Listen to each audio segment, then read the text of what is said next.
Bismillahirrahmanirrahim. Cara mengenal individu kita sendiri dalam pandangan keyakinan menyatakan bahwa yang paling mengenal individu kita sebagai manusia ialah Allah Subhanahu wa Ta'ala. Sebab ini dia menyarankan agar kita seorang hamba memohon kepada Allah untuk kita perkenalkan dengan individu kita sendiri. Dari sini muncul ungkapan usaha mengenal Allah ialah dengan cara mengenal individu kita sendiri. Mengenal individu kita bisa sederhana, bisa dahsyat, bisa dramatis.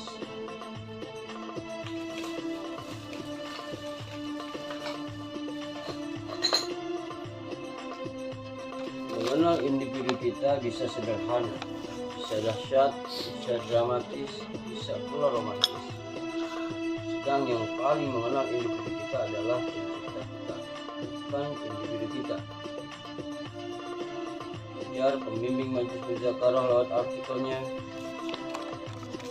pembimbing Majlis Mudzakarah ini menjelaskan, memohon kepada Allah agar dikenalkan pada individu kita sendiri ialah menurut Allah, bukan menurut individu kita sendiri.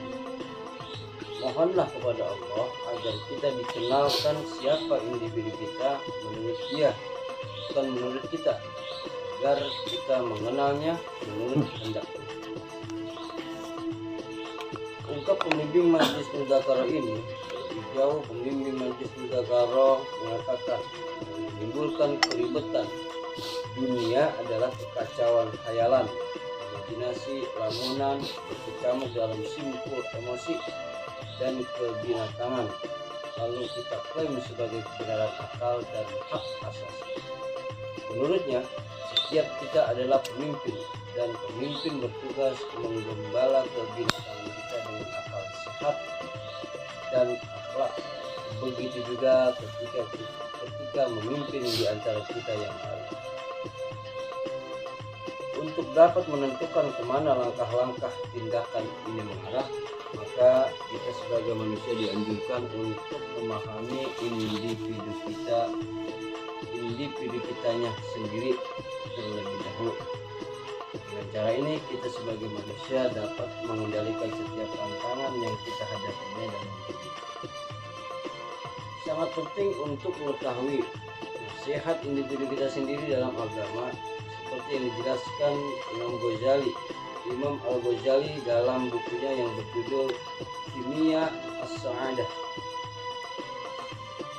Tentang mengenal individu kita sendiri adalah kunci pemahaman yang lebih mendalam tentang Allah Subhanahu wa Ta'ala, dan salah satu cara untuk mendekatkan individu kita kepada Allah Subhanahu wa Ta'ala.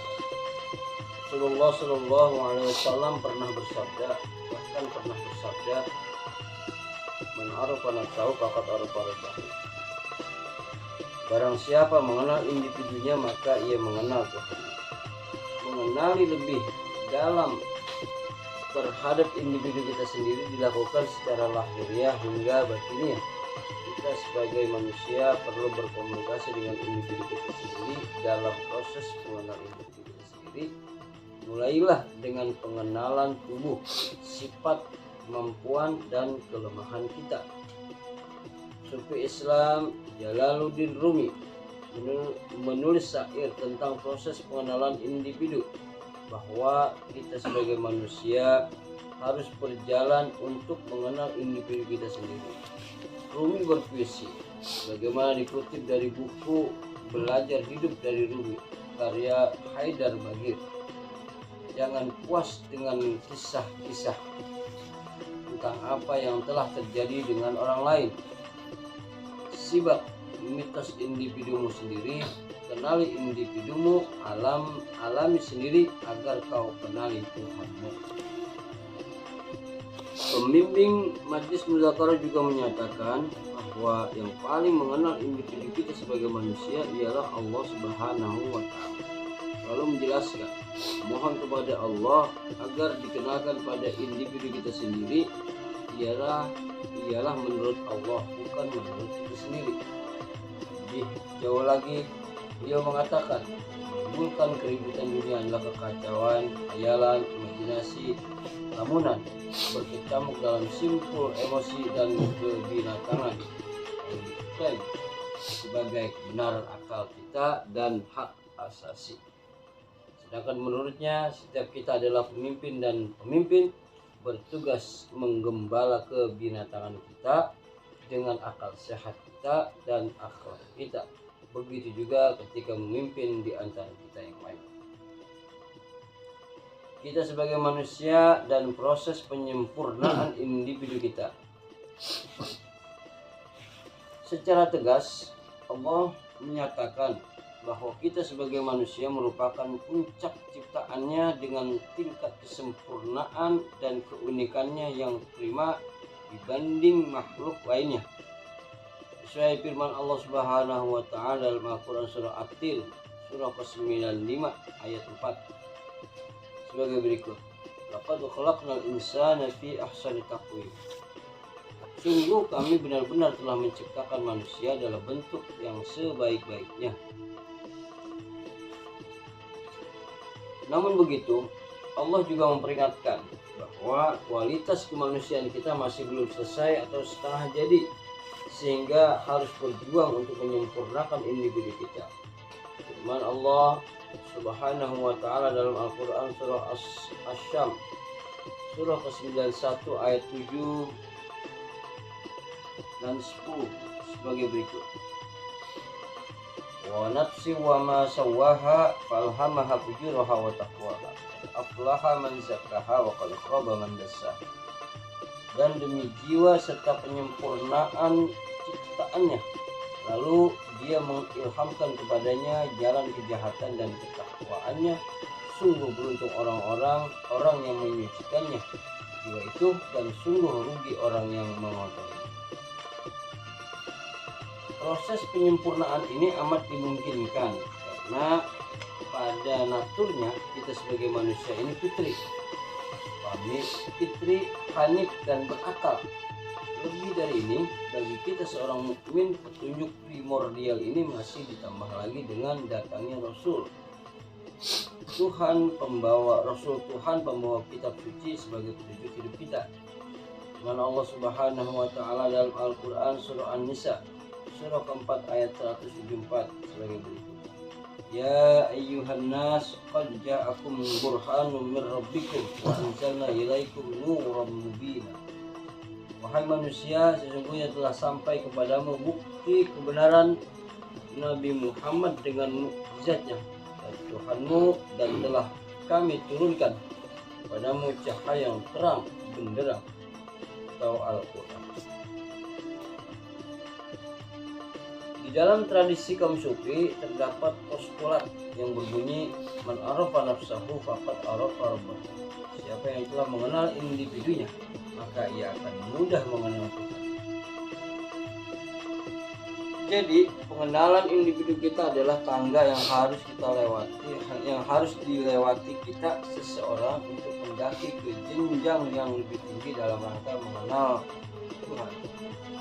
Soalan serius yang menghadang adalah sebagaimana diakui di kalangan psikolog, filsuf dan ahli pikir pada umumnya, ini kita sebagai manusia semakin mendapatkan kesulitan untuk mengenali jati individu kita dan hakikatnya kemanusiaan kita. Demikianlah kita sebagai manusia senantiasa mengandung sebuah misteri yang melekat pada individu kita, dan misteri ini telah mengandung sebuah misteri yang melekat pada individu kita, dan misteri ini telah mengundang kegelisahan intelektual para ahli pikir untuk mencoba berlomba menjawabnya. Semakin kita seorang ahli pikir mendalami satu sudut kajian tentang kita sebagai manusia, semakin jauh pula kita terkurung dalam bilik lorong yang kita masuki, yang berarti semakin terputus dari pemahaman komprehensif tentang kita sebagai manusia. Krisis pengenalan individu kita sesungguhnya tidak hanya dirasakan kalangan ahli pikir barat modern, melainkan juga di kalangan Islam, terjadinya ideologisasi terhadap ilmu-ilmu agama secara sadar atau tidak telah menghantarkan pada persepsi yang terpecah dalam melihat kita sebagai manusia dan hubungan kita dengan Tuhan. Dalam tradisi ilmu fikih sampelnya, secara tak langsung ilmu ini cenderung menghadirkan wajah Tuhan sebagai yang maha hakim, sementara kita sebagai manusia adalah subjek-subjek yang cenderung membangkang dan harus siap menerima vonis-vonis dari kemurkaan Tuhan yang Tuhan sang maha hakim. Atau sebaliknya, kita sebagai manusia pada akhirnya akan menuntut imbalan pahala atas ketaatan kita melaksanakan dosa. Demikianlah, bila ilmu fikih cenderung mengenalkan Tuhan sebagai maha hakim, maka ilmu kalam lebih menggarisbawahi gambaran Tuhan sebagai maha akal, sementara ilmu kerohanian memproyeksikan Tuhan sebagai sang kekasih. Perbedaan-perbedaan ini muncul dalam benak kita sebagai manusia karena pada dasarnya yang bertuhan adalah manusia, di mana kita sebagai manusia ini lahir, tumbuh dan berkembang di benak dan dipengaruhi oleh berbagai faktor yang kita jumpai dalam realitas historis hidup kita. Jadi bila langkah pertama untuk mengenal Tuhan adalah mengenal individu kita sendiri terlebih dahulu secara benar, maka langkah pertama yang harus kita tempuh ialah bagaimana mengenal individu kita secara benar. Bagi kita yang berpandangan atau terbiasa dengan metode berpikir empirisme materialistik, akan sulit untuk diajak menghayati makna penyempurnaan kualitas insani sebagaimana yang lazim kita yakini di kalangan para ikhwan. Kritik terhadap aliran materialisme akhir-akhir ini semakin gencar dan akan mudah kita jumpai pada berbagai bidang studi keilmuan barat kontemporer dengan dalih antara lain paham ini telah mereduksi keagungan kita sebagai manusia yang dinyatakan Tuhan sebagai moral and religious being.